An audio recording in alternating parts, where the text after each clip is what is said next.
Hello po, good morning. Good morning, good morning. Bali, Friday, Saturday po is wala ako talagang update. Pero may gawa po sila noon. Pumunta po kasi ako ng Quezon City gawa ng si mama ko is may sakit. Then birthday din niya po noong 29. So, medyo hindi rin po talaga kami nakakadalaw doon kasi nga medyo malayo, Quezon City. Tapos marami rin po akong trabaho dito. So pasensya na po kung hindi kami nakapag-upload. Bawi tayo today, ayan. So bali, ito pong front extension ni ma'am is nalatagan na po namin ng panibagong PVC. Ito na po yung pinaka-drainage natin. So hindi pa, ayan pa siya oh, hindi pa siya nakaayos. Kaya po yan may tubig. So diyan na po yung bagsak ng tubig na manggagaling po doon sa kusina, tsaka po doon sa may islab. Then sa mga susunod na araw, pwede na rin po itong lagyan ng flooring. Ayan po. Po-flooringan na po natin to. Tapos itong bintana dito, gusto rin ni ma'am is sarahan na. Ayan, pwede naman po yan, ipasara nyo kung sa tingin nyo wala na rin naman siyang gamit or ayaw nyo na masyadong maraming bintana. Kasi may bintana na rin dito, may bintana na rin po dito. So, bali, ito na po yung mga kahoy. Baka mapanood to ni sir. Sana, kontakin nyo na ako para mailipat na po sa unit nyo itong mga kahoy. Tapos, dito nyo na rin po makikita yung kung ilan na lang po mga materyales ang hahabulin. Halimbawa, 10 bags na semento na lang, ganon. So, doon nyo na rin po makikita, kasi isang bagsakan na bili po to, doon nyo na po malalaman kung mga ano po yung mga kailangan i-add. So ito po yung grills natin para po dito. Ayan, naka-ready na rin. Tapos today po ang nagagawa dito si Kuya Joan. Ayan. So bali, naka-wall tiles po tayo dito sa back extension. Ayan. So, sabi ko nga po sa inyo sa pinaka-renovation po ng Ray House Makeover, mas sinasuggest po namin dito na naka-wall tiles instead of pintura. Kasi nga, sobrang prone po talaga sa leaks pag naka-slab tayo. Kahit sabihin mong sobrang effective yung waterproofing, darating po talaga sa punto na meron dyan makakalusot. At least makalusot man siya, iniiwasan po natin na masira yung ating pintura kasi nga po, gawa lang naka-tiles po ang wall natin. So, pagdating naman po sa wall tiles, pwedeng 60 by 60, pwede rin po 20 by 60. So, medyo manipis lang naman po ang pinaka-adhesive niyan. Hindi naman ganun kakapal na gagastos ka talaga ng maraming adhesive. Saktong-sakto lang po yan. So, ganito po yung magiging itsura ng kitchen ni ma'am. So, kung sa basics po, ang setup po ng kitchen is papunta dito. Kay ma'am naman po is dito sa side na to. So, malawak pa rin yung gagalawan niya. Hindi ko lang po alam kung ano yung magiging plano niya sa side na to. Ayan. So, pwede naman po yun, lagyan pa rin siya ng cabinet. Pero ewan ko kasi parang sisikip naman po. Pero kung hanging cabinet, pwede siguro. Ayan. Medyo mahaba na po itong kusina ni ma'am. Ayan. So, bali, iba rin po yung tiles na gagamitin natin sa backsplash tsaka po sa bar counter. Yun na lang po ang wala. Ilang piraso na lang naman po yun na gagamitin. So, according sa aking tile setter, okay na po daw yung bilang ng 60 by 60 namin para sa wall. So, mas ina-advise din po namin na naka-wall tiles gawa ng may cabinet tayo para hindi rin po siya mag-moist or mga moy, di ba? So, ito po lalagyan din po natin to ng PVC ceiling panels. Yun din po yung gusto ni ma'am. Ayan. Kung mapapansin nyo, meron ditong tubo. Naglagay po si Ray ng para po sa parang floor drain ilalagay dun sa taas eh. So, dito siya, babagsak yung ibang tubig po na manggagaling sa slab. Ayan.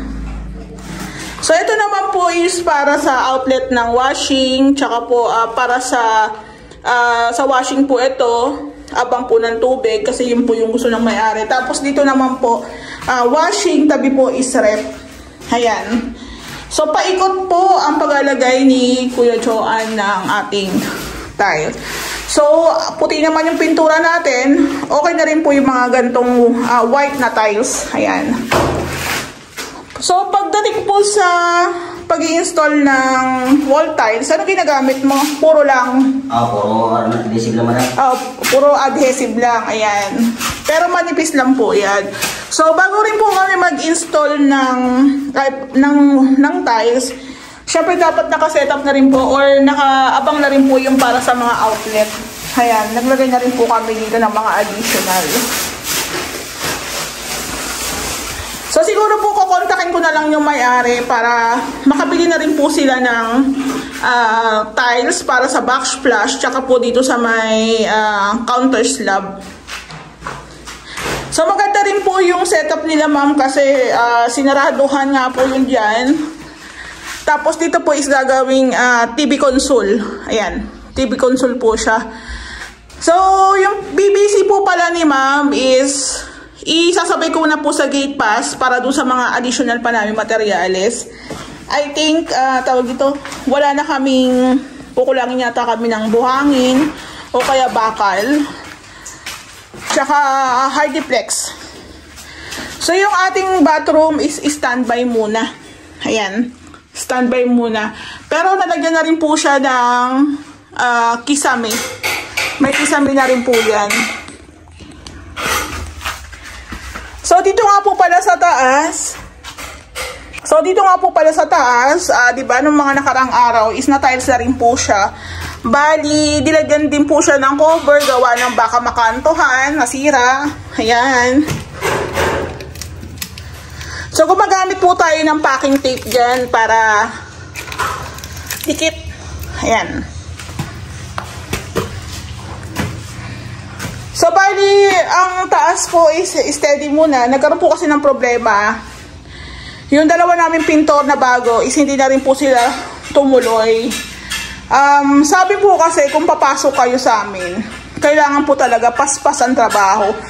Pero hindi na po kayo lugi sa 800 a day. Hindi na po kayo lugi sa 800 a day. So, nung mga nakaraan, medyo marami akong pinagdaanan, diba? So, actually, legit naman silang pintor. Kaso yun nga, medyo kasi po mabagal. So, naka 5 days din po ata sila dito. Actually, yung isa lang naman kami nagkaroon ng problema. So, nakakalungkot lang kasi akala namin, baka kasama namin ng medyo matagal. Hindi pala. So, nanghihinayang din ako. Kaso, yung 5 days na nakapasok siya dito is, yun na yung chance. Diba? Diba kailangan nga pag nag-perform ka, kailangan ipakita mo na agad yung 100% na best mo eh. Kaso, yun nga, 5 days na lumipas, napapansin ko is, yung mga kornisa hindi pa nagalaw. Nandito lang siya. So, etong labas, wala pang masilya. Ayan, dito wala pa din. So, ang sabi niya, madam, wala kasing materyales. Hindi po pwedeng walang materyales kasi sinisigurado ko po na marami kaming materyales bago po kami mag-umpisa sa isang project. Kasi mahirap po ang gate pass. So, doon pa lang, na-question niya na ako. Kaya medyo sabi ko nga, kung bibigyan kita ng chance, hindi na. Kasi sa 5 araw na pinasok mo, yun na yung chance mo eh. Diba? Pasensya na. Diba? Kaya pag binigyan kayo ng trabaho, pag-igihan nyo. Kasi tulad yan, sa akin po talaga, honestly speaking, hindi po malaki ang labor namin dito. Tamang pantawid lang. Kaya nga po kung mapapansin nyo sa Ray House Makeover, marami po nagpapagawa kasi affordable lang po yung aming labor pricing. Ayun, saktuhan lang. May masweldo yung tao ko. Kami ni Ray may take home para sa pamilya. Yun lang po. Kaya, ayun, nakakalungkot lang. Yun, bumagal na naman po yung aming trabaho. Bumabagal kasi marami rin kami kasing projects. Pero yun nga, sabi ko sa inyo, hindi nyo rin pwedeng pakialaman kung bakit marami kaming tinatanggap na projects. Unang-una, yung tao ko is umiikot lang. Ayoko po silang mawalan ng trabaho. Kung halimbawa yung gumawa ng back extension, pag natapos yun, wala na silang gagawin. So, ang gagawin ko, may mga project ako naka-line up at kinakausap ko si client, okay lang ba sa inyo na si tile setter lang muna nandyan? Si mason lang muna yun nandyan, diba? Kasi ito, sasabihin ko sa inyo, kung nagmamadali kayo magpagawa ng bahay, sa iba na lang po kayo magpagawa. Kasi po, ang pagpapagawa ng bahay is hindi po biro. Hindi po biro. Pero ang mas maganda doon, kahit naghintay kayo ng matagal, sigurado kayo sa magiging outcome. So, ayan, ito lang po yung nagawa niya. Nalagyan ng plat, nalagyan ng masilya. So, ito po yung naging question sa akin. Sana, naumpisahan na rin po ito. Kasi yung isang pintor ko na dati, si Kuya Joseph, kaya niya na itong masilyahin itong buong taas, pababa na yan dyan, isang araw lang. Hindi ko naman sinasabi na sobrang hataw, diba? Yung saktong may ma-accomplish ka nung araw na yun, diba? Yung tipong hindi ka lugi, hindi rin kami lugi, diba? Yung, ay boss, iisipin nila, ay okay na to, diba? Parang ganon. So, kung wala, lugi naman kami. Lalo na po 800 a day po sila sa amin. So, isa pa po sa concern ko, ang concern po kasi ni client ko is, hindi po daw magandang tingnan yung dugtong po ng kornisa tsaka yung pinto. Ayan. So, i-discuss ko lang po. Kasi po dun sa mga, actually may nagawa na rin po kaming ganito. Pero yung iba talaga, may natitira pang konti. May natitira pang ganyan. Lalo na po sa phase 1, malaki po, mataas po talaga ang ceiling sa phase 1. Halos isang dangkal pa. Pagdating po sa phase 3, phase 5, ganyan na lang po kalinggit. Depende pa po sa unit na pagkakagawa ni Lumina. So, ito po, ilalagay ko po sa vlog na yung pinaka bubong po ni Lumina, isagad na po. Sagad na. Doon na po kami kumuha ng level. So, doon kami kumuha ng level. Kung ano pong level dito, ganun din po mangyayari dito sa kabilang side. So, napansin ni ma'am, sobrang close na daw. Ayan o. Ito pong hamba, binawasan pa po namin to. Bawasan po yung hamba na yan. Tapos yung pinto po natin, tawag dito, naka-standard size po yan na 210. So, kung babawasan po namin yung pinto, parang hindi po maganda. Kumbaga ito po talaga, nasaktuhan talaga siya, na dumikit na po talaga siya sa hamba, tsaka sa kornisa. Ang kornisa po na ginagamit namin is tres. Ayan, tres po yan, 1x3. Same lang po sa mga ginamit naming mga kornisa sa ibang units na ginagamit namin, is halos same lang po yan. Mukha lang siyang hindi makita yung design, pero may design po siya. Ayan. So, sobrang close na po talaga. Nung una pa lang po tawag dito, naglagay sila rin ng insulation, ng mga metal parings. Talaga nabanggit na rin niya sa akin na masyadong mababa yung kinamam. So, ganyan na lang po yung naging diskarte nila Ray. Kung ano po yung level doon, same lang po dito. Ayan. So, for me, wala naman po diferensya. Siyempre, iba-iba naman po tayo ng opinion. Pero for me, mas okay na po sa akin na ganito. Kasi unang-una, hindi na rin po tayo makakasagad. Kasi sagad na talaga po eh. Mababa talaga yung kisame ni Lumina. Doon na lang po kami nag-level. Sagad na rin po yun. So, kung babawasan po namin yung pinto, papangit naman po yung itsura ng pinto. Yun lang yung sa akin ha. Yun lang po yung sa akin, ma'am ha. Kung mapapanood nyo po ito. So, meron po talaga tayo mga bagay-bagay na dapat kinukonsider gawa ng minsan. Sabi ko nga, yung sa phase 6 ka po, sobrang baku talaga nung pader ni Lumina. Kung kakayudin namin yon, talagang hihina yung integrity nung wall. Kaya hindi na po namin ginalaw yon talaga. Hindi na po pinagalaw ni Ray. Kasi kung kakayurin namin yung bandang baba, gagalaw din po yun dito. Nasa 4 cm lang po yung kapal dito eh. Ayan. So, ayun ma'am, pasensya na po.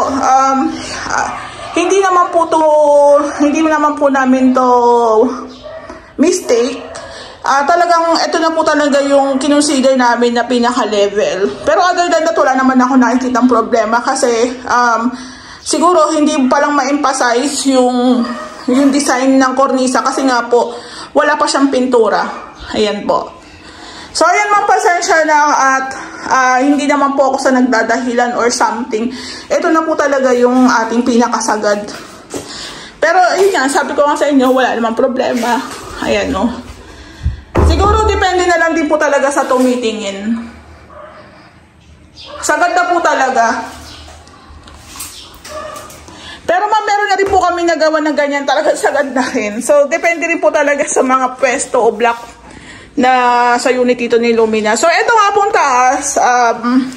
Hinintay ko lang si Kuya Joseph matapos magpintura dun sa project din namin dito sa phase 3. Dito naman na siya. Yun naman din niya sabi ni ma'am, hindi minamadali. Pero syempre, ayaw din naman namin matenga kasi marami rin kaming mga naka-line up pa. So, ayun din ma'am, isa rin dun sa nagpapabagal is yun nga. Yung dalawa kong bagong pintor is hindi na po nakapasok sa amin dahil nagkaroon nga po ng problema. Pero halos painting works na lang to tsaka tiling works tapos yung cabinet. Pero patapos na rin naman.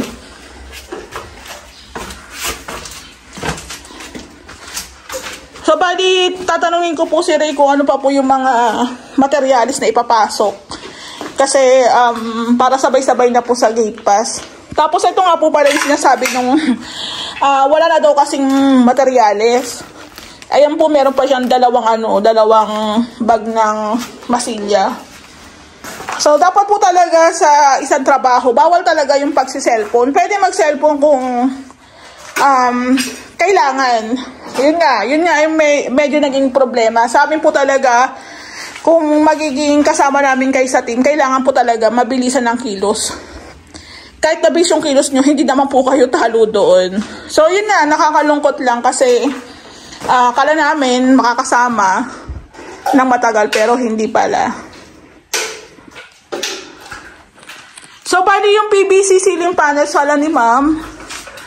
Siguro mga 2 days lang po itong na-install pero syempre, yung mga cove, isipinturahan pa yan, mamasilyahan pa yan. So, eksakto lang din po na matapos na yung ating pagta-tiles, pagsisemento, kasi pag nagpintura tayo dito at nagsabay-sabay, yung pintura natin is madudumihan. So, sakto lang din. So, ito pa po pala, yung tiles natin dito sa ilalim ng hagdan, okay na rin po siya. Tapos, ang susunod naman pong ita-tiles, yun dito rin po. Dito rin. Ito naka-tiles din po ito ng plain na white. So, waiting lang kaming maikabit yung hamba ng pinto, then tsaka po tayo matutuloy ng ating pagtatiles dyan. So, majority ng tiling works natin is itong kitchen, itong sala, i-continue yung ating bathroom, tsaka po yung labas, yung garage area, ito. So, isa rin po sa nagiging problema ng paggawa dito sa Lumina is pagdating po ng hapon is umuulan. Umuulan na siya. Buti nga po ngayong umaga is wala na. Pero kanina naghatid ako ng aking anak. Alas 6, may ulan.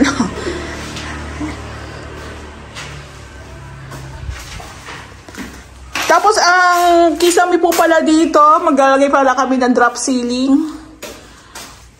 Drop ceiling naman po yung ilalagay natin dito para maiba din. Yun, sinadjust ko rin kay ma'am kung ano yung mga pwede para maiba. So, maganda rin siguro before tayo makapag-start ng pagpipintura or masilya, maubos na rin po yung mga tiles dito para makakilos din po ng maayos.